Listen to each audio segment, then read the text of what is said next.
প্রাপককে তার প্রাপ্য কম দেওয়া, বান্দার হক কমতি করা। তো এক্ষেত্রে অপরাধ দমনের জন্য, অপরাধ থেকে ফিরে আসার জন্য আল্লাহ তাআলা বান্দাকে স্মরণ করাইলেন আখিরাতের কথা। এই আল্লাহ তাআলা বলেন চতুর্থ আয়াতে, আলা ইয়াযুন্নু উলাইকা আন্নাহুম মাবউসুন লিয়াউমিন আযীম ইয়াওমা ইয়াকুমুন নাসু লিরাব্বিল আলামিন। এই কথাটা খুব মনোযোগ দিয়ে বোঝেন। কোরআন এবং সুন্নাহর আলোকে, ইসলামের দৃষ্টিতে, মহান আল্লাহ পাকের দৃষ্টিতে, প্রিয় নবী সাল্লাল্লাহু আলাইহি ওয়াসাল্লামের দৃষ্টিতে মানুষকে অপরাধ থেকে, পাপ থেকে ফিরে আসার জন্য, অন্যায় থেকে বিরত রাখবার মাধ্যম কি?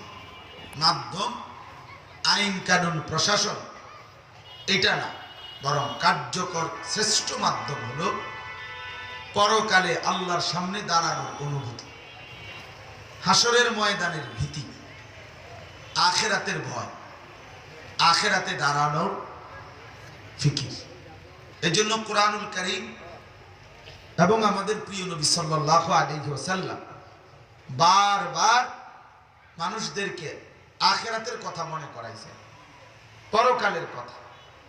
এই পরকালের ভীতি, আখিরাত, হাসরের ময়দানে দাঁড়াবার অনুভূতি, এটা যখন দিলের মধ্যে বসছে, তো সাহাবায়ে কেরামের কলিজা থেকে অপরাধ, পাপ, অন্যায় শতভাগ দূর হয়ে গেছে। শতভাগ। পৃথিবী দেখছে, পৃথিবীতে এটা জ্বলন্ত উদাহরণ যে সাহাবায়ে কেরাম গুনাহ থেকে, আল্লাহর নাফরমানি থেকে শতভাগ দূরে ছিলেন, দূরে ছিলেন। কাররাহা ইলাইকুমুল কুফরা ওয়াল ফুসুকা ওয়াল ইসয়ান। আল্লাহ বলেন, আমি আমার সাহাবায়ে কেরামের রাসূলের কলিজা থেকে সমস্ত কুফরি, সমস্ত কবিরা গুনাহ এবং আমি আল্লাহর সীমালঙ্ঘন, অবাধ্যতা চূড়ান্তভাবে অপছন্দনীয় করে দিয়েছি। হাদিসের মধ্যে আছে, কোরআনেও আছে। তো আল্লাহ তাআলা বলেন, এই যে পাপ করতেছে, মানুষকে প্রতিনিয়ত ওজনে কম দিতেছে, প্রাপককে তার প্রাপ্য দিচ্ছে না, বান্দার হকের মধ্যে ঘাটতি করতেছে। আল্লাহ বলেন, নবী এদেরকে জিজ্ঞেস করেন তো, আলা ইয়াযুন্নু উলাইকা আন্নাহুম মাবউসুন, এরা কি হাসরের ময়দানে দাঁড়াবে না? এরা কি হাসরের ময়দানে উঠবে না? জিজ্ঞেস করেন যে, কি রে ভাই, তুমি কি মরবা না? তোমার কি খবর বলতে কিছু নাই? তুমি কি হাসরের ময়দানে উঠবা না? তুমি কি মহান আল্লাহ পাকের সামনে দাঁড়াইবা না? তো তখন কি বলবো? এত মিথ্যা, এত দুর্নীতি, এত হারাম রোজগার, এত সুদ, এত ঘুষ, এত কিস্তি, এত লোন, এত ওজনে কম দেওয়া, এত বাটপারি, এর জবাব কি দিবা? কেমনে দাঁড়াইবা আল্লাহর সামনে? আলা ইয়াযুন্নু উলাইকা আন্নাহুম মাবউসুন। আল্লাহ বলেন, আহা, তারা কি এটা মনে করে না? তারা কি ভাবতেছে না যে তাদেরকে হাসরের ময়দানে উঠানো হবে? লিয়াউমিন আযীম, সেটা তো বড় বেশি ভয়ানক দিন। আল্লাহ নিজে বলতেছে, বন্ধু বলেন তাদেরকে, এই যে অন্যায় করছো, অপরাধ করছো, এই যে হারাম করতেছ, তোমরা কি জানো সেটা তো বড় ভয়ানক দিন, বড় ভয়ানক দিন। ইয়াউমা ইয়াকুমুন নাসু লিরাব্বিল আলামিন।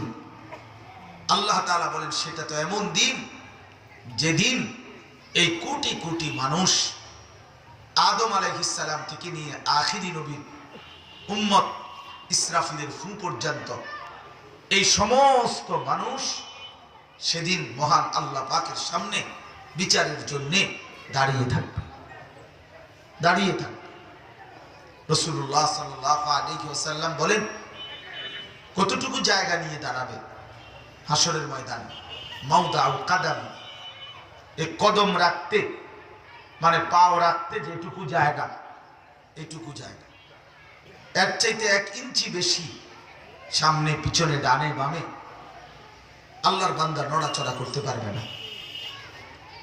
মাথার উপরে সূর্যটা থাকবে, প্রখর তাপ, সর্বোচ্চ তেজ সূর্য ছাড়বে। পায়ের নিচের জমিন তাহলে কি পরিমাণ, পায়ের নিচের জমিন কি পরিমাণ উত্তপ্ত হবে ভেবে দেখেন। আমি এই বছরও হজ্জের সময় 24 সালের হজে আরাফাতের ময়দানে হজের দিন তাবুর বাহিরে 2 বার বা 3 বার যাওয়ার চেষ্টা করছি, একটু দোয়ার জন্য, মুনাজাত করার জন্য আলাদা। 1 মিনিটও দাঁড়াইতে পারি না, এতটা প্রচন্ড তাপ। আগুনের মতো মনে হয় যেন পায়ে আগুনের গোলা মারতেছে। বারবারই তাবুতে ঢুকে গেছে, তাবুর কাপড় যেন আগুনের গরমে ছিঁড়ে যাইতেছে এমন। তাইলে এখান থেকে বিজ্ঞানীদের ভাষায় কত লক্ষ মাইল দূরে সূর্য, কিন্তু সেই সূর্যের আলো যদি হয় এমন তীব্র, তাহলে বলেন মাথার উপরে যদি সূর্যটা আসে সেটার তেজ কেমন হবে। তো সেই তেজওয়ালা সূর্যের আলোর নিচে মানুষগুলো দাঁড়াবে, তাহলে পায়ের নিচের জমিন কি পরিমাণ উত্তপ্ত হবে, কতক্ষণ দাঁড়াবে। কোরআনুল কারীমের মধ্যে আছে, আল্লাহ তাআলা বলেন হাসরের ময়দানের একদিন, হাসরের ময়দান পুরা কয়দিন মোট বিচার কাজ সেটা আল্লাহ তাআলাই ভালো জানেন, কিন্তু একদিন আল্লাহ নিজে বলছেন ফি ইয়াউমিন কানা মিকদারুহু 50,000 সানা, একদিন 50,000 বছর। তাহলে যদি একদিনই হয় বিচার কাজ, তাহলে দাঁড়িয়ে থাকতে হবে 50,000 বছর। এই মানুষগুলো দাঁড়াইছে, তাদের একটা আন্দাজ আছে, হয়তো ঘন্টা খানিক, 40 মিনিট, 50 মিনিট, হয়তো আধা ঘন্টা। ওনাদের এই বুঝ করেই ওনারা দাঁড়াইছে। কিন্তু ওনারা যদি শুনে এখন আপনি যে দাঁড়াইছেন কমপক্ষে 20 ঘন্টা দাঁড়ায় থাকতে হবে, তাহলে তারা দাঁড়াবে না। তাহলে যদি একদিন দাঁড়ায় তাইলেও 50,000 বছর, 50,000 বছর, 50,000 বছরের জন্য দাঁড়িয়ে থাকবে। ফালা আনসাবা বাইনাহুম ইয়াওমাইদিন ওয়ালা ইয়াতাসাআলুন, আল্লাহ তাআলা বলেন সেই ময়দানে কেউ কাউকে বংশের আত্মীয়তার সম্পর্কের কোনো পরিচয় দিবে না। ওয়ালা ইয়াতাসাআলুন, কেউ কাউকে কিছুই জিজ্ঞেসও করবে না, কোনো কথাই বলবে না। সবাই নিজেকে নিয়ে অস্থির থাকবে। ইয়া রব্বি নাফসি নাফসি, আল্লাহ আমাকে বাঁচান, আমাকে বাঁচান। ইব্রাহিম আলাইহিস সালাম হযরত ইসমাঈল আলাইহিস সালামকে দেখবে কিন্তু ডাক দিবে না। ইয়াকুব আলাইহিস সালাম তার ছেলে ইউসুফকে দেখবে কিন্তু ডাক দিবে না। মুসা আলাইহিস সালাম তার বোন এবং তার মাকে দেখবে কিন্তু ডাক দিবে না, ডাক দিবে না। সকলেই বলবে ইয়া রব্বি নাফসি নাফসি। প্রিয় নবী সাল্লাল্লাহু আলাইহি সাল্লাম ব্যতীত প্রত্যেকের জবানে এক বাক্য, মাওলা আমাকে বাঁচান, আমাকে বাঁচান। ওয়াজিআ ইয়াউমাইদিন বিজাহান্নাম, আল্লাহ তাআলা বলেন ফেরেশতারা 70,000 আগুনের শেকলের মধ্যে বেঁধে জাহান্নামকে টেনে সরাসরি হাসরের ময়দানে হাজির করে। মানুষ সচক্ষে দেখবে, লা তারাহুন্নাল জাহিম। আল্লাহ তাআলা কোরআনে বলছে তোমরা সচক্ষে জাহান্নামকে দেখবা, দেখবা, তোমরা নিজ চোখে দেখবা, তাহলে জাহান্নামকে টেনে আনা হবে। ওয়াজাআ রাব্বুক, মহান আল্লাহ পাক নিজে তার শান অনুপাতে হাসরের ময়দানে উপস্থিত হবেন। ওয়াল মালাকু সাফফান সাফফা, কোটি কোটি ফেরেশতা সারিবদ্ধভাবে দাঁড়িয়ে থাকবে। তাহলে বলেন এই হালাতে নিজের জিন্দেগির হিসাব দিতে হবে। এক যাররা লা ইউগাদিরু সাগীরাতান ওয়ালা কাবীরাতান ইল্লা আহসাহা, জীবনের এক সুতা ছোট কিংবা বড় কোনো কিছুই হিসাব ছাড়া থাকবে না, হিসাব ছাড়া থাকবে না। রাতের হিসাব, দিনের হিসাব, একাকী প্রকাশ্য সবকিছুর হিসাব মহান আল্লাহ পাকের সামনে পেশ করতে হবে। প্রিয় ভাই আমার, বন্ধু আমার, বাপ আমার, আর একবার জিন্দগির উপরে ফিকির করে। তো আগার মেয়েরা নিহি বানতা না বন আপনা তো বল, কারো জন্য যদি না ভাবেন ঠিক আছে, ভাইবেন, কমপক্ষে নিজের জন্য তো ভাবেন। ঠিক আছে, এই সমাজের কারো কথা আপনি চিনলেন না, কারো কল্যাণ হলো না, আপনা তো বল, নিজের জন্য তো হও। কু আনফুসাকুম, নিজেকে তো বাঁচাও। আলাইকুম আনফুসাকুম, নিজেকে তো মজবুত ভাবে ধরো। ওয়াসতাবির আলাইহা, নিজে নামাজের উপরে মজবুত হও। এরকম বহু আয়াত আছে কোরআন। আল্লাহ তাআলা বলছে, বান্দা নিজেকে বাঁচাও, নিজেকে মজবুত ভাবে ধরো, নিজেকে আল্লাহর ইবাদতের উপরে দৃঢ় রাখো, মজবুত রাখো। তাহলে এই জন্য বললাম, আপনারা সবাই মনোযোগ দিয়েছেন মাশাআল্লাহ। এই জন্য আপনাদের কাছে অনুরোধ করছি, একটা গতানুগতিক ওয়াজ, এটা যেন মাকসাদ না হয়। এই ছুটে ছুটে আসছেন, 2 মিনিটে 5 মিনিটের ভিতরে সবাই দৌড়াই আসছেন, মাশাআল্লাহ। আল্লাহর জন্য আসছেন, আল্লাহর কোরআনের দিকে আসছেন, আখিরাতের জন্য আসছেন। কোন একজন নির্দিষ্ট ব্যক্তি, তার জন্য আসলে কোনো ফায়দা হবে না। এই হুজুর একটু জনপ্রিয়, ওই হুজুর একটু পরিচয় কম, এটা কোনো বিষয় না বাবা, এটা কোনো বিষয়। কেউ জনপ্রিয় হলেই কি, না হলেই কি, এটার দ্বারা কিচ্ছু যায় আসে না। জনপ্রিয়তা এটা এক ধরনের ধোঁকা, এটা এক ধরনের ধোঁকা। ধোঁকা নিজের ফিকির করা দরকার। মনে করেন আমারে 1 কোটি মানুষ চিনে, একেবারে সারা বাংলাদেশ চিনি, তো কি আপনার লাভ কি? আমার চিনে আর কি, হ্যাঁ বুঝলাম, একেবারে সারা বিশ্ব চিনে আর কি, তো আপনার ফায়দা কি? আমারে চিনলে আপনার লাভ কি? আমারে না চিনলেই বা আপনার লাভ কি? আমারে দিয়ে আপনার কি দরকার? নিজেকে ছেড়ে দেওয়া, নিজেকে ভুলে যাওয়া, নিজের খবর না রাখা, এর চাইতে বড় জুলুম আর কি? ওয়ালা তুলকু বিআইদিকুম ইলা তাহলুকা, আল্লাহ তাআলা বলেন, বান্দা নিজেকে ধ্বংসের দিকে ঠেলে দিও না। কি মায়া করে বলছে না, নিজেকে ধ্বংসের দিকে ঠেলে দিও না। আল্লাহ বলছে, বান্দা আমি তোমাকে দেখি, বান্দা তুমি আমারে আড়াল করতে পারবা না। আলাম ইয়ালাম বিআন্নাল্লাহা ইয়ারা, আল্লাহ বলে বান্দাকে, জানো আমি কিন্তু সারাক্ষণ তোমাকে দেখি। নবী সাল্লাল্লাহু আলাইহি সাল্লামকে বলছেন আল্লাহ, আল্লাযী ইয়ারাকা হিনা তাকুম। বাহ বন্ধু, আপনি যখন নামাজে দাঁড়ান আমি এক নজরে আপনার দিকে তাকায় থাকি। তাকাল্লুবাকা ফিস সাজিদিন, আপনি যখন আমার বান্দাদের সাথে রুকু সেজদা দেন আমি আপনার দিকে তাকিয়েই থাকি। আপনাকে দেখি, আমি আপনাকে আমি দেখি। যেন মহান আল্লাহ পাক রব্বুল আলামিন আমাদের দিকে তাকাইয়েই আছেন, তিনি আমাদের দিকে দেখতেছেন। লা তাখুযুহু সিনাতু ওয়ালা নাওম, আল্লাহ পাকের কোনো তন্দ্রাও নাই, ঘুমও নাই। 24 ঘন্টা তিনি আল হাইয়ুল কাইয়্যুম, তিনি জীবিত, চিরঞ্জীব, চিরস্থায়ী, সর্বদাই তিনি আসমান ও জমিন এক নজরে পরিচালনা করতেছেন। ওয়ায়ালামু মা ফিল বাররি ওয়াল বাহর, আল্লাহ বলেন জলে স্থলে সব কিছু আমি জানি। ওয়ামা তাসকুতু মিন ওয়ারাকাতিন ইল্লা ইয়ালামুহা, জমিনের কোথাও যদি একটা পাতা পড়ে আমি তাও জানি, আমি তাও জানি। ওয়ালা হাববাতিন ফি যুলুমাতিল আরদ, জমিনের তলদেশে যে দানা, বীজ, চারা মাটির নিচে ঢুকতেছে, যাচ্ছে, কোন গাছের কোন দানা, কোন ফলের কোন ফসলের চারা, আমি আল্লাহ তাআলা তা পুরোপুরি জানি। ওয়ালা রাতবিন ওয়ালা ইয়াবিসিন, শুকনায় কিংবা ভিজায় আমি সব কিছু জানি।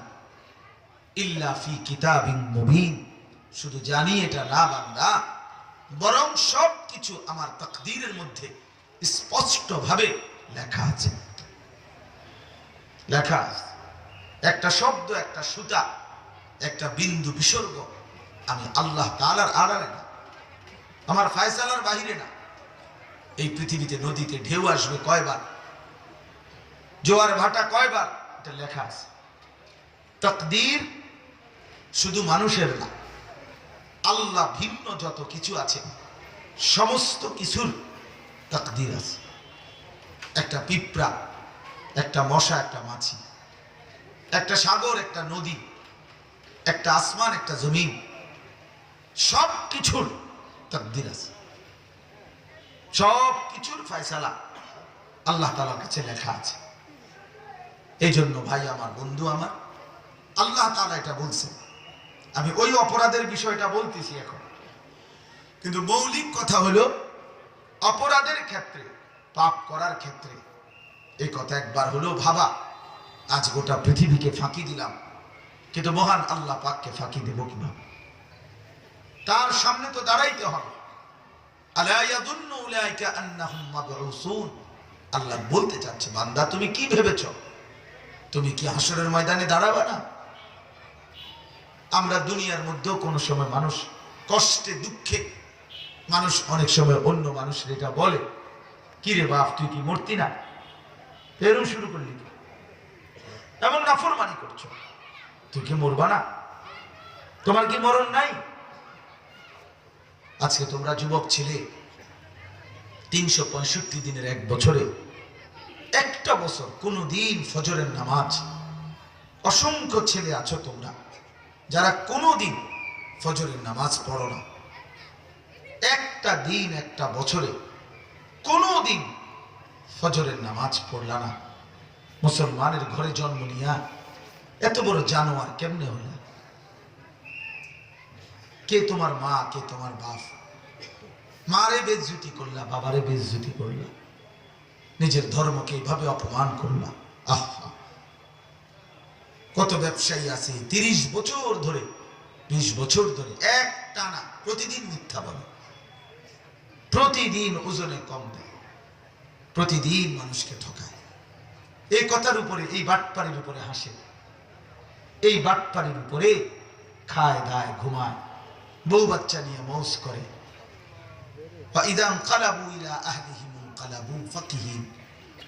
কোরআন শরীফে আছে। নাফরমান, পাপী, ইমানদার, নেককার, সৎ, পবিত্র মানুষকে দেখে নিজ পরিবারের সাথে হাসাহাসি করে।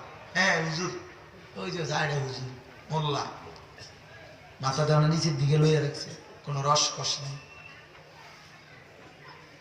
ইমানদারকে বিদ্রুপ করে, বিদ্রুপ করে, নিজে চালাক, নিজে বাটপার, নিজে সুদখোর, নিজে ঘুষখোর, নিজে কিস্তিখোর, নিজে হারামখোর, নিজে নেশাখোর, নিজে জুয়ারি, নিজে ফুট্টাখোর, বাবাখোর, ডাইনখোর, ইয়াবাখোর, নারী ছবি, উলঙ্গ দৃশ্য, নাটক, সিনেমা, পরের নারীর উলঙ্গ ছবি, এগুলো জিনা ব্যভিচারের দৃশ্য দেখে হ্যাঁ নিজের খুব চালাক মনে করে। আমরা বেওকুফ। আহাম্ম, তুমি বেওকুফ।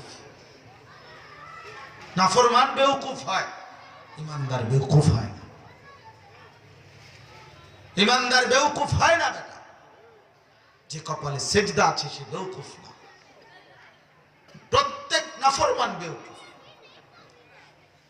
কুল্লু মান আসাল্লাহ ফাহুয়া জাহিল। তাফসীর ইবনে কাসীরের মধ্যে আছে, সূরা ইউসুফের মধ্যে। কুল্লু মান আসাল্লাহ ফাহুয়া জাহিল। যে ব্যক্তি আল্লাহর নাফরমানি করে সে জাহেল, অজ্ঞ, মূর্খ। কোরআন শরীফে আল্লাহ বলছে আকসারুহুম লা ইয়াকিলুন, আকসারুহুম লা ইয়ালামুন, আকসারুহুম লা ইয়াফকাহুন। আল্লাহ বলছে নাফরমান অধিকাংশই বোঝে না, নাফরমান অধিকাংশই জানে না, নাফরমান অধিকাংশই আকল নাই। আল্লাহ তাআলা নাফরমানকে বলছে ব্যাক্য। ইমানদারকে কোথাও বলে না, নেককারকে কোথাও বলে না। প্রত্যেক কাফের বেঈমান বোকা, বোকা এগুলো। কুল হাল নুনাব্বিউকুম বিল আখসারিনা আমালা আল্লাযীনা যাল্লা সা'য়ুহুম ফিল হায়াতিদ দুনিয়া ওয়া হুম ইয়াহসাবুনা আন্নাহুম ইউহসিনুনা সুনআ। আল্লাহ তাআলা বলেন, বন্ধু আপনি বলে দেন যে হে দুনিয়াবাসী, আমি ওই মানুষদের কথা তোমাদেরকে শোনাবো যাদের পুরা জিন্দেগীর মেহনত খাসারা, নিষ্ফল, ব্যর্থ, বেহুদা। তারা কারা? যারা দুনিয়া অর্জনের জন্য দিন রাত ব্যয় করে আল্লাহর ইবাদত আর আখিরাত, আল্লাহর হুকুম পালন থেকে গোমরা হয়েছে, অথচ মনে মনে ভাবতেছে বড় বেশি ভালো কাজ করেছি, খাট বানাইছি, সোফা বানাইছি, বিল্ডিং করছি, টাইলসওয়ালা বিল্ডিং, বাথরুমও টাইলস, বাবা দেখায় মানুষ, এটা না মালয়েশিয়ান কাঠ, এটা না আর একের সিরামিক্স, এটা না একদম আমি চায়না গিয়েছিলাম সেখান থেকে এনেছি, এটা না আমি ইন্দোনেশিয়া থেকে আনাইছি। আরে বাপরে, আরে বাপরে, খুব একটা মৌজ নিয়ে কথা বলে, এটা ওখান থেকে আনছি, এটা ওইখান থেকে আনছি।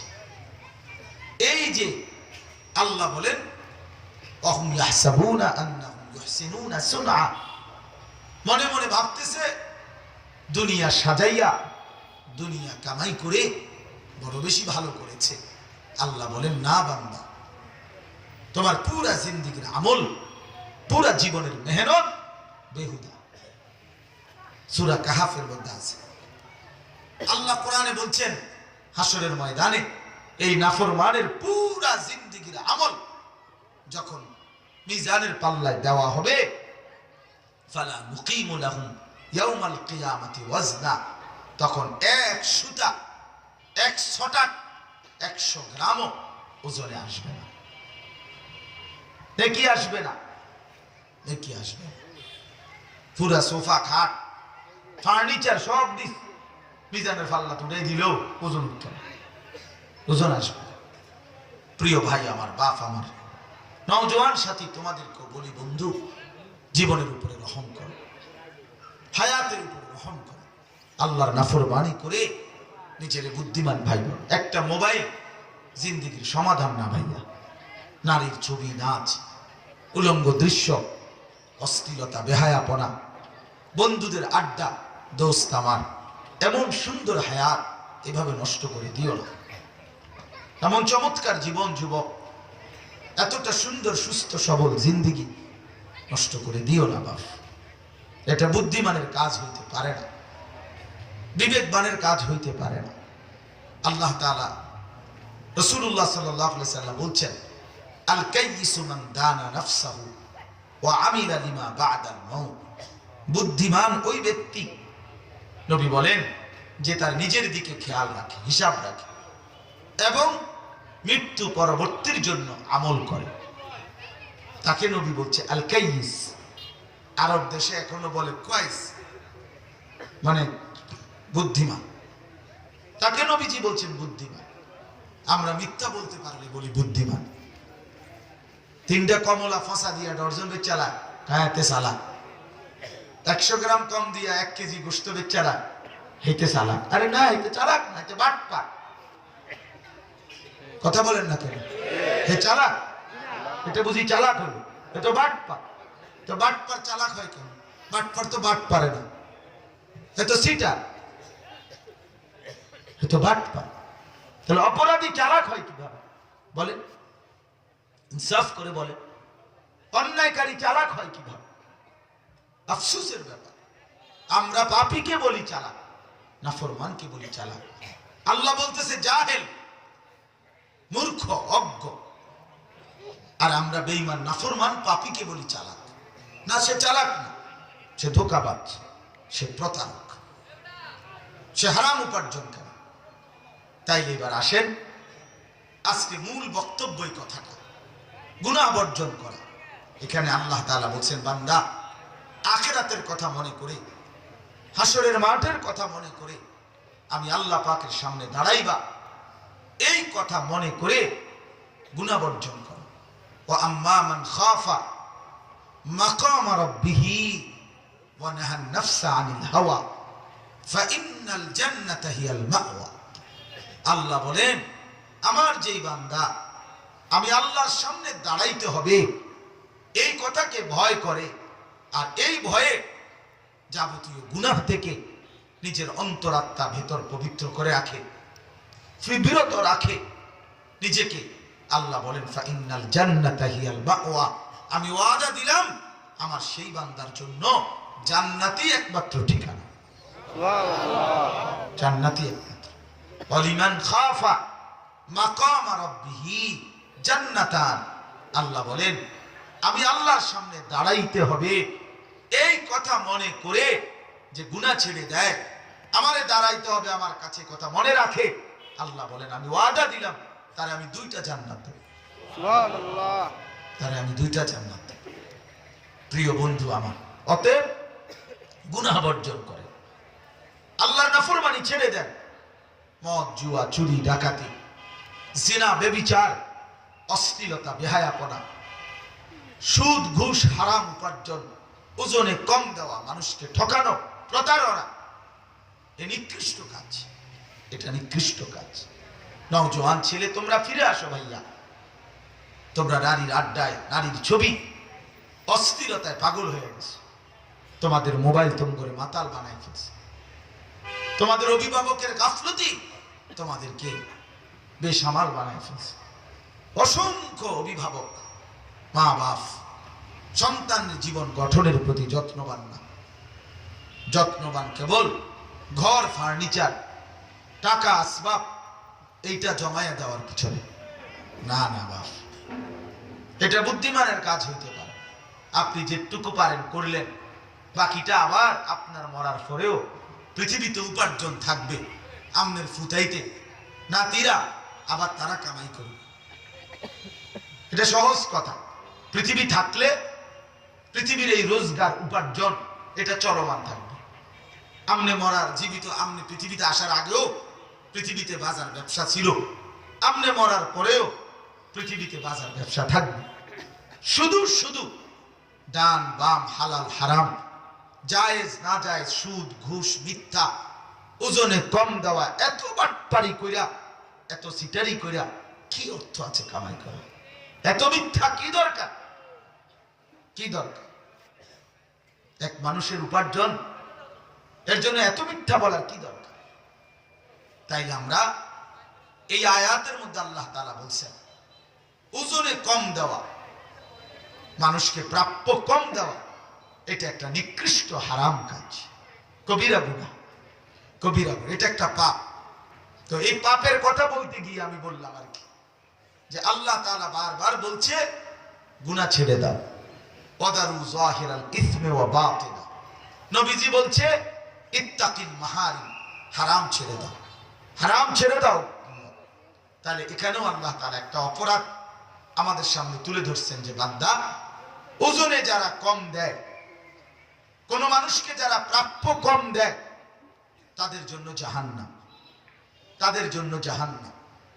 কোরআন শরীফে আছে আল্লাহ তাআলা বলছেন ওয়া আকিমুল ওয়াজনা বিল কিসত ওয়া লা তুখসিরুল মিজান।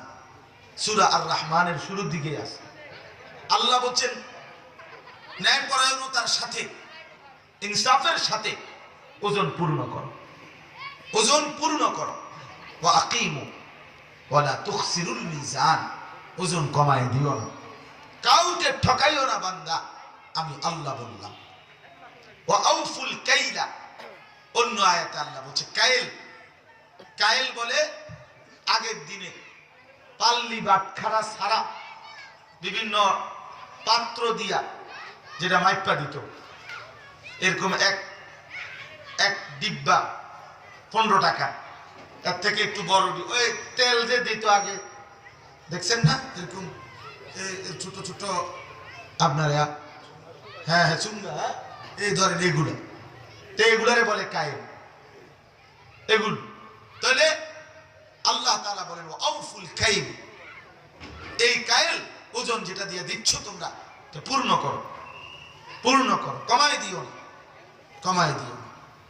কোরআন শরীফে একটি জাতির কথা আছে, হযরত শুআয়ব আলাইহিস সালাম এই শুআয়ব আলাইহিস সালামের জাতিকে আল্লাহ তাআলা আল্লাহর নাফরমানির কারণে ধ্বংস করে দিয়েছিলেন। একেবারে পুরা জাতি, ছোট বড়, কোলের বাচ্চা, সব একসাথে একদিন রাত গভীরে ফেরেশতার বিকট চিৎকারের মাধ্যমে আল্লাহ তাআলা ধ্বংস করে দিয়েছেন, আযাব দিয়ে। তো কোরআন শরীফে আছে সূরা হুদের মধ্যে এই জাতিকে কেন আল্লাহ তাআলা ধ্বংস করলেন? এই ধ্বংসের কারণ তারা ওজনে কম দিত। সরাসরি কোরআনের আয়াত। ওরা ওজনে কম দিত, মানুষকে ঠকাইত, প্রাপ্যকে প্রাপ্য কম দিত। শুআয়ব আলাইহিস সালাম প্রতিনিয়ত তাদেরকে বলছে, লা তানকুসুল মিকিয়াল, হে আমার জাতি, ওজনে কম দিও না। ইন্নী আখাফু আলাইকুম আযাবা ইয়াউমিন আযীম, আমি তোমাদের ব্যাপারে বড় বেশি মর্মান্তিক ভয়ানক আযাবের ভয় পাচ্ছি। কষ্ট পাইবা, আল্লাহর আযাব আসবে। তোমরা এই অসভ্য মানুষকে ঠকানোর এই মানসিকতা ছেড়ে দাও। লা তানকুসুল মিকিয়াল, কিন্তু নাফরমান জাতি মোটেই পাত্তা দেয় না। আজকে আমরা বাজার ব্যবসা উপার্জনের ক্ষেত্রে উলামায়ে কেরাম থেকে মাসআলা জিগাই না। আমাদের বাংলাদেশের একজন বড় বুজুর্গ আলেম আছেন, হযরত মাওলানা আবুল বাশার মোহাম্মদ সাইফুল ইসলাম। উনি অনেক বড় একজন লেখক, অনেক বড় আলেম। তো উনি একটা সুন্দর কথা বলছেন। ওনার একটা বই আছে সুন্দর, ইসলামে মধ্যপন্থা ও পরিমিতি বোধ, সবকিছুর মধ্যে ভারসাম্য, এইটার ব্যাপারে খুব সুন্দর। ওই বইতে আমি পড়ছি। উনি বলছেন যে আফসোসের বিষয় হলো লক্ষ লক্ষ ব্যবসায়ী, উপার্জনকারী ব্যক্তি আলেম ওলামার কাছে একটা তাবিজের জন্য যায়, যে হুজুর একটা তাবিজ দেন, কিছু একটা লেখা দেন, দোকানে ঝুলাইলে যাতে বরকত হয়। কয় যে আলেমের কাছে তাবিজের জন্য যায়, কিন্তু কোনোদিন নিজের ব্যবসার আইটেমটা হালাল না হারাম, কোনটা কোন আইটেম, এইটা জানবার জন্য মাসআলা মোটেই যায় খুব কম, খুব কম, খুব কম। বেটা বেটি একসাথে কোম্পানির টার্গেট পূর্ণ করছে। এখন কোম্পানির বাসে করে ভাড়া করে যতজন টার্গেট ফিলাইছে তারার বেটা বেটি লইয়া কক্সবাজার ট্যুরে কোম্পানির লোক থেকে গেছে। এটা কি? এটা হালাল না হারাম একবার জিজ্ঞাসা করছেন? না কোম্পানি বাস দিছে আর আপনি গেছেন গা উঠতে? কার বেটির লোকে গেলেন? কার বেটার লোকে গেলেন? কার সাথে গেলেন? এটা দিন। আমার কাছে দোয়া চাই, হুজুর নেপাল যাচ্ছি 3 দিনের জন্য কোম্পানির পক্ষ থেকে। তাই আমি আর বেটা বেটি আসেনি, আছে। এটা দিন, এটা কথা হলো? মানে একজন মুসলমান আমরা অধিকাংশই উপার্জনের যেই হালাল হারাম, রোজগারের ক্ষেত্রে হালাল হারাম, এই কিস্তি লোন কোম্পানির বিভিন্ন সুযোগ সুবিধা, লোডা কিনলে বদনা দিব, বদনা কিনলে লোডা দিব ফ্রি, জগের লগে বালতি, বালতির লগে জগ, মাথার লগে ঠ্যাং, ঠ্যাংয়ের লগে মাথা। আপনি এটা জিজ্ঞাসা করছেন কোনটা হালাল কোনটা হারাম? এটা কি জিজ্ঞাসা করা উচিত না? কথা বলেন না কেন? এটা উচিত না? তাই মোটেই পরোয়া করে না। উপার্জনের ক্ষেত্রে হালাল হারামের তোয়াক্কাই করে না। অথচ আল্লাহর কসম শুনেন, এবার নবী সাল্লাল্লাহু আলাইহি ওয়াসাল্লাম বলেন, 1 নাম্বার কথা হলো লা ইয়াদখুলুল জান্নাতা জাসাদুন গুযিয়া বিল হারাম। নবীজি বলছেন যে শরীর গোশত মানুষের হারাম উপার্জন দ্বারা বেড়ে উঠছে, ওই দেহ জান্নাতে প্রবেশ করবে না। এজন্য হারাম উপার্জনকারী জান্নাতে যাবে না। 2 নাম্বার, রাসূলুল্লাহ সাল্লাল্লাহু আলাইহি সাল্লাম বলেন, মানিশতারা শাইআন বিআশারাতি দারাহিম ওয়া ফীহি দিরহামুম মিন হারাম। কোন ব্যক্তি যদি একটি জিনিস কিনলো 10 টাকা দিয়ে, এর মধ্যে 1 টাকা ছিল হারাম, বাকি 9 টাকাই হালাল, আল্লাহর কসম নবী বলেন এরপরেও ওই ব্যক্তির এই জিনিসটা যতক্ষণ তার কাছে থাকবে ততক্ষণ কোনো ফরজ কিংবা নফল কোনো বন্দিগি কবুল হবে না।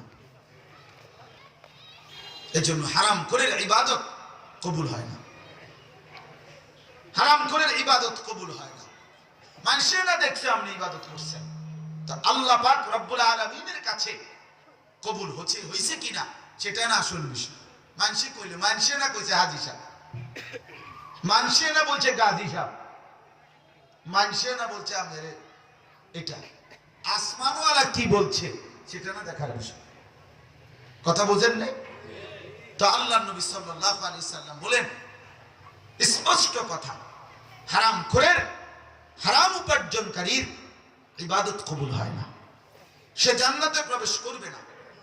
3 নাম্বার, রাসূলুল্লাহ সাল্লাল্লাহু আলাইহি সাল্লাম একদিন ওনার জামানায় এক লোককে দেখছেন কাবা ঘরের গিলাফ ধরে কাবার সামনে দাঁড়াইয়া আল্লাহর কাছে দোয়া করতেছে, 2 হাত তুলে, ইয়ারফাউ ইয়াদাইহি, 2 হাত তুলে, ইয়া রব ইয়া রব, আয় আল্লাহ আমাকে এই দেন এই দেন এই দেন, এভাবে দোয়া করতেছিল। নবী সাল্লাল্লাহু আলাইহি সাল্লাম উপস্থিত সাহাবীদেরকে বললেন, এই লোকটার দিকে দেখো, মাতামুহু হারাম, সে যা খাইছে হারাম, মাশরাবুহু হারাম, তার পানীয় হারাম, মালবাসুহু হারাম, তার গায়ের পোশাকগুলো হারাম, গুজিয়া বিল হারাম, তার শরীরের গোশত মাংস রক্ত বেড়ে উঠছে হারামের মাধ্যমে, ফাআন্না ইউস্তাজাবু লাহু, তাহলে কিভাবে তার দোয়া কবুল হবে? কিভাবে দোয়া কবুল হবে? হ্যাঁ, নবীজি বলছেন কিভাবে দোয়া কবুল হবে? তার মানে এই কথার দ্বারা এবার স্পষ্ট হারাম করে দোয়া কবুল হয় না। এজন্য হারাম উপার্জনকারী জান্নাতে প্রবেশ করবে না, হারাম উপার্জনকারী কোনো ইবাদত কবুল হবে না, হারাম উপার্জনকারীর দোয়া কবুল হয় না। আপনি বলবেন হুজুর কবুল হয়, আমি অনেক কিছু চাইছি, ছেলেটা বিদেশ যাক চাইছি, আল্লাহ কবুল করছে, মাইয়াটা একটা বালা জামাই চাইয়া পয়সাওয়ালা চাইয়া বিয়া দিবি, দোয়া করছি, আল্লাহ মিলাইছে, 4 তলা এখন বিল্ডিং করবো আশা করছি আল্লাহর কাছে, আল্লাহ এটাও দিছে, সব দিছে আল্লাহ। না মিয়া, এই দুনিয়া মিলা এটা আল্লাহর কাছে দোয়া করে নিতে হয় না। যার জন্য দুনিয়া যে দূর ফায়সালা, এটা আল্লাহ এমনিই দেয়। তো কাফের বেঈমান এরা তো কোনো দোয়া ছাড়াই আমনের থেকে বেশি দুনিয়া কামাই করছে, তো হেতে করতে নিল, ওইতে নিল কোথেকে? আপনি দূর বিদেশ গেছেন, আমনের ফুট ইউরোপ, বাপরে কথা ডক কি বেড়া, বিশাল ব্যাপার। ওনার সৌভাগ্য কফাল কফাল খুলে গেছে, ওনার ছেলে ইউরোপ। যদি আপনার ছেলে ইউরোপ গেলে আমনের কফাল, তো যারা ইউরোপ জন্ম নিছে তারা তো পুরাটাই কফাল, তারা তো না কোনাই চোখও নাই, না থাকবো করতে পুরাটা কফাল। বুঝেন না সব দিবে কফাল, আর হেগো অন্য কিছু নাই, হেগো পুরাটাই কফাল। তাইলে ওরা তো জন্মই নিছে ওইখানে, ইটালি ইউরোপ আমেরিকার মানুষ, তো ওরা তো কাফের। তো তাইলে আপনি যদি মনে করেন এটারে সৌভাগ্য, তাহলে তারা কেমন ভাগ্যবান? আমি বিদেশ নিষেধ করি না, যার রিজিক যেখানে সে সময় যাবে, কিন্তু প্রশ্ন হইল এটাকে সফলতা মনে করলেন কেন? এটাকে কামিয়াবি মনে করলেন কিভাবে? একটা বিল্ডিং কে কিভাবে কামিয়াবি মনে করলেন? একজন মুসলমান 10 লক্ষ 50 লক্ষ টাকাকে কিভাবে কামিয়াবি মনে করলেন? মেয়ের জামাই পয়সাওয়ালা, এটাকে কেমনে সফলতা মনে করলেন? ছেলেটা নামাজ পড়ে কিনা, ছেলেটা সাজদা দেয় কিনা, হালাল হারাম বাইসা চলে কিনা, পাক নাফাক মানে কিনা, ফজরের নামাজ পড়ে কিনা, আল্লাহর কোরআন পড়তে পারে কিনা, এইটা না ছিল এক মুসলমানের মূল আলোচ্য বিষয়, বিবেচ্য বিষয়। আপনি দিয়ে এটা কোথায় বলেন? আপনার মেয়ে বেপর্দা, আপনার স্ত্রী বেপর্দা, আপনি নিজেকে সফল মনে করেন। আরে বেটা, যার স্ত্রী বেপর্দা, যার মেয়ে বেপর্দা, তার চাইতে কাপুরুষ, তার চাইতে কাপুরুষ তার চাইতে ব্যর্থ পুরুষ, তার চাইতে অপদার্থ, তার চাইতে অক্ষম বেরোয় আর কেউ জমিনে হইতে পারে না। এ তো বেগায়রত, বেগায়রত মানুষ, আত্মসম্মানহীন, আত্মমর্যাদাহীন মানুষ। যার স্ত্রী বেপর্দা, মনে রাখবেন ওই স্বামী বেগায়রত, আত্মসম্মান নাই, তার কোনো আত্মমর্যাদা নেই। যার মেয়ে বেপর্দা, ওই বাপ বেগায়রত, তোমার কোনো প্রেস্টিজ কনসার্ন নাই, তোমার আত্মসম্মান নাই, আত্মমর্যাদা নেই। ঘরের পবিত্রতা, স্ত্রী কন্যার আখলাক, চরিত্র, স্ত্রী কন্যার পবিত্রতার জন্য পূর্ব যুগে যুগ যুগে এমন পৃথিবীতে ইতিহাস আছে, মানুষ নিজের জীবন দিয়ে ফেলছে, কিন্তু নিজের স্ত্রী, নিজের কন্যার বেইজ্জতি এক বিন্দু সহ্য করতে পারে নাই। ভাই আপন বোনের জন্য জীবন দিছে, ইমানদার মুসলমান।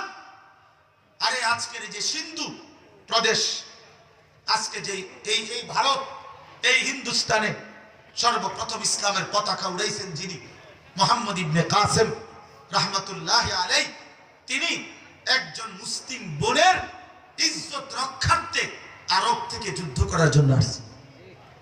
আল্লাহর কসম, এটা ইতিহাস। এক মুসলিম বোনের ইজ্জত, কি ইজ্জত, কি ইজ্জত! এক মুসলিম বোনকে এক হিন্দু জলদস্যু ডাকাত, জাহাজে জলদস্যু মানে পানিতে যারা ডাকাতি করে, এরকম একজন হিন্দু জলদস্যু ওই মুসলিম বোনের গায়ের ওড়না ধরে টান দিছিল। এর দূরে অপরাধ, এতটুকু বেইজ্জতি, আর কিছু না। এতটুকুর প্রতিশোধ নেওয়ার জন্য হাজ্জাজ ইবনে ইউসুফ আরব থেকে বলছে, আমি প্রয়োজনে ইসলামী হুকুমতের সমস্ত যুবক শহীদ হবে, কিন্তু আমার বোনের ইজ্জতের বদলা আমি নেব। 3 বার সৈন্য পাঠাইছে উনি। এই তৃতীয়বারে মুহাম্মদ ইবনে কাসেমের নেতৃত্বে সিন্ধুর দেবল রাজা দাহিরকে পরাজিত করে ইসলামের পতাকা উড়াইছে। ওই বোন এবং পুরা কাফেলাকে মুসলিম মুজাহিদ বাহিনী উদ্ধার করছে। তুমি পড়ে দেখো ইতিহাস। মুসলমানের নওজোয়ান কাপুরুষের মতো এক বেডি ছবি, উলঙ্গ দৃশ্য আর নাচ গানের উপরে জিন্দেগি শেষ করে দিছে। 16-17 বছরের, 18 বছরের এক এক ছেলে, তোমাদের চেহারা দেখলে বোঝা যায় সারাদিন নারী ছবি দেখতে দেখতে সাফা কড়ি চোখ ভিতরে ঢুকে গেছে। দেখতে বোঝা যায় হাইওয়ানের মতো, দেখতে বোঝা যায় পশুর মতো। কতদিন মালিকরে সেজদা দেয় না, জানোয়ার নিজেও বলতে পারে না। তুই কিসের মানুষের বাচ্চা বেটা? তুই কোন মানুষের বাচ্চা বেটা? যার কপালে সেজদা নাই ও কিসের মানুষের বাচ্চা? যার কপালে সেজদা নাই সে তো শয়তান, সে তো ইবলিস। এই জন্য বন্ধু আমার, হালাল উপার্জনের প্রতি যত্নবান হয়। জিন্দগি এই খাট বিল্ডিং, সোফা ফার্নিচার ইত্যাদি দেখাইয়েন না, এটি কিচ্ছু না। এগুলো আমাদের বাংলাদেশের এই সমস্ত 4 তলা 6 তলা বিল্ডিং ইউরোপ আমেরিকাতে, এগুলো মূর্খার খামার। হ্যাঁ, এগুলো খামার, এগুলো গণার ধরে না কেউ। আমাদের দেশের এসব প্রাইভেট কারে ইউরোপ আমেরিকাতে আপনার ছাগল টানে। হ্যাঁ, প্রাইভেট কারে করে ওই দেশে ছাগল টানে। জাপানে আমার এক পরিচিত বন্ধু আছে, উনি বলছে, হুজুর আপনার ওই সমস্ত প্রাইভেট কার দিয়া জাপানে ছাগল টানে। না, আমি যদি বলি আপনারা জানেন আমি কোন ধরনের বক্তা, প্রাইভেট কারে আসছি, খামখেয়ালি মনে করছে। আরেকজনকে হুজুর প্রাইভেট কার দিয়ে ছাগল টানে, আমরা আইসেন প্রাইভেট কারের মাত বলি দেখাইতেন। মানে এটা একটা মাত বলির কিছু আছে এটার ভিতরে, প্রাইভেট কার দিয়েছে। আরে বাপ, এটা কিছুই না, শুধু শুধু এগুলো অনর্থক, এগুলো দেখাইয়া কোনো লাভ নাই। এই খাট পালং সোফা ফার্নিচার এক মুসলমানের জন্য কিচ্ছু না। এ তো কাঠ, এ তো ইট বালু সিমেন্ট টাইলস মাটি। এই মাটির জন্য এক মুসলমান তার পুরা জিন্দগি শেষ করে দিলেন, পুরা জীবন শেষ করে দিলেন। অনন্তকালের আখিরাত তাইলে কার জন্য? ইন্নাল আবরারা লাফি নাঈম, আল্লাহ বলেন আমার নেককার বান্দা নিয়ামতে নিয়ামতে ভরা জান্নাতেই বসবাস করবে।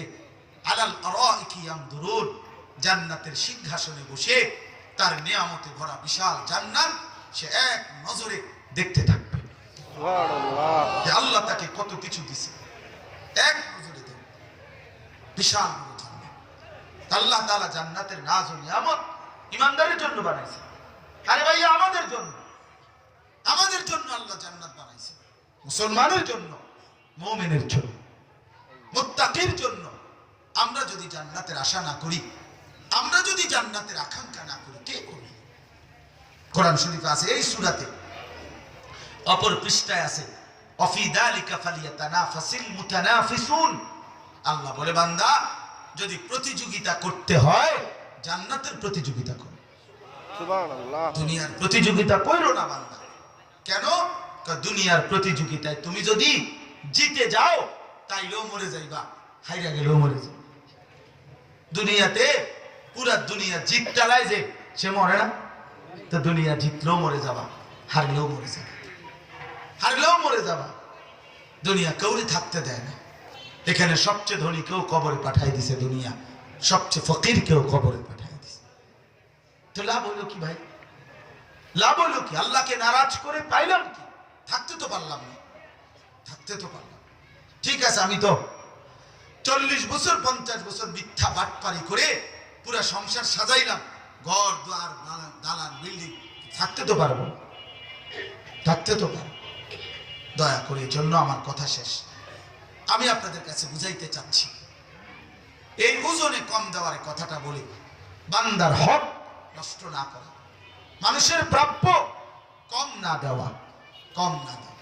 তাফসীরের মধ্যে আছে, বান্দার হক নষ্ট করলে বাপ বান্দার ইবাদত কবুল হয় না, সে জান্নাতে যাবে না, তার দোয়া কবুল হয় না, তার দোয়া কবুল হয় না। কোরআন শরীফে আছে, আল্লাহ বলছেন, ইয়া আইয়ুহার রাসূল কুলু মিনাত তাইয়্যিবাত। সমস্ত নবীকে আল্লাহ বলছেন হালাল খাও। সমস্ত ঈমানদারকেও আল্লাহ বলছেন, ইয়া আইয়ুহাল্লাযীনা আমানু কুলু মিন তাইয়্যিবাতি মা রাযাকনাকুম। হালাল খাও। তাহলে হালাল খাওয়া, হালাল রোজগার, এটা নবীদের উপরেও ফরজ, উম্মতের উপরেও ফরজ। বুঝেন নাই? নবীদের উপরেও ফরজ ছিল, উম্মতের উপরেও ফরজ ছিল। আমাদের প্রিয় নবী সাল্লাল্লাহু আলাইহি ওয়াসাল্লাম বলছেন, তালাবু কাসবিল হালাল ফরিদাতুন বাদাল ফরিদা। নবীজি বলছেন, নামাজ, রোজা, হজ, যাকাত, এই ফরজগুলো আদায় করার পরে হালাল রোজগার তালাশ করা, এটাও ফরজ। এটাও কি ফরজ? এজন্য হারাম উপার্জন, আজকে এটা মূল কথা। হারাম উপার্জন করেন না, হারাম রোজগার করবেন না। হারামের টাকায় বরকত নাই। সুদখোরের জীবনে কোনো শান্তি নাই, হারামখোরের জীবনে কোনো শান্তি নাই। আপনি দেখেন, বাইরে হাসে, এগুলো ফরমালিন, ল্যাবে পাঠান পরীক্ষা করতে। আপনি মেশিনে পাঠান, দেখবেন ফরমালিন আসবে, ফরমালিন। ধোকা, ধোকা। নর্তকীর হাসি ধোকা, বেহায়া বেপর্দা নারীর হাসি ধোকা। এই জন্য প্রত্যেক নাফরমানের এই পৃথিবীর হাসি, চেহারা, এটা সব ধোকা। ভিতরে রাত গভীরে অন্ধকার, জাহান্নামের আযাব, জাহান্নামের টুকরা, অশান্তি ছাড়া আর কিচ্ছু নেই। আমরা জানি, আমরা কোটিপতি চিনি, কোটিপতি চিনি। ওরা ঢাকা শহরে জুমা পড়ায়, চিনি। কোটিপতির চোখের কান্না আমরা দেখি প্রতিদিন। হ্যাঁ, অতএব এটা আমরা বুঝি ভাইয়া, হারামের মধ্যে সুখ নেই, হারামের মধ্যে সুখ নেই, হারামের মধ্যে সুখ নেই। পৃথিবীবাসী জানে স্বামী স্ত্রী, কিন্তু বাহিরেই স্বামী স্ত্রী, শুধু ঘরে ঢুকে আর স্বামী স্ত্রী না। 3 বছর আলাদা, 4 বছর আলাদা, এটা কোনো জিন্দেগি? ছেড়ে দেন না, কা ছাইরেও দেয় না। 25 লাখ টাকা কাবি, ছাড়বো কেমন? ছাড়বো কি দিয়া? বুঝেন না? ধোকা, ধোকা। গুনাহ সুখ দেয় না, গুনাহ সুখ দেয় না। যে নারী বেপর্দা, সে তার আপন স্বামীকে সুখ দিতে পারে না। আল্লাহ আমাদেরকে মাফ করে দেন। তাহলে আজকে আপনাদের কাছে আমি মূল বক্তব্যটা বললাম, বান্দার হক নষ্ট না করা। বান্দার হক। অসংখ্য বাবার কাছে, ভাই আপনাদের অনেকের কাছে আপন বোনের হক আছে, বোনের হক দিয়ে দেন, ভাইয়ের হক দিয়ে দেন, ভাতিজার হক দিয়ে দেন, আপন জনের হক দিয়ে দেন।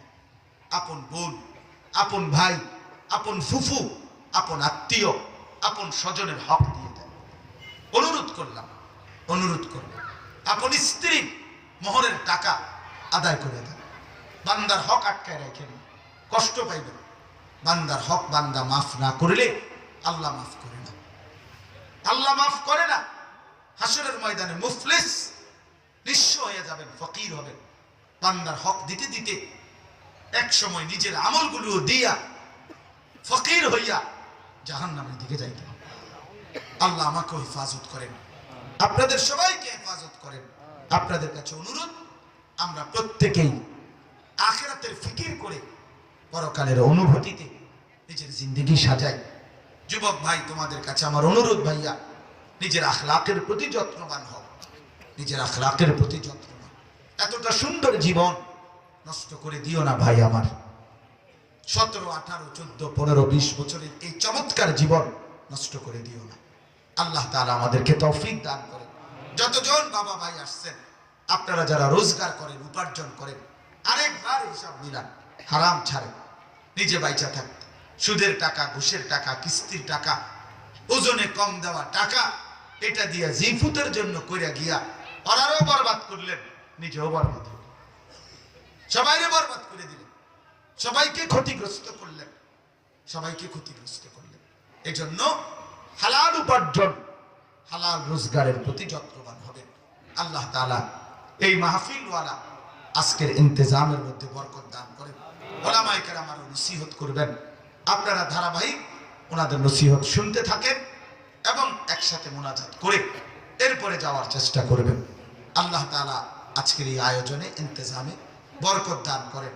আল্লাহ তাআলা মাহফিল ওয়ালা মাইক ওয়ালাকেও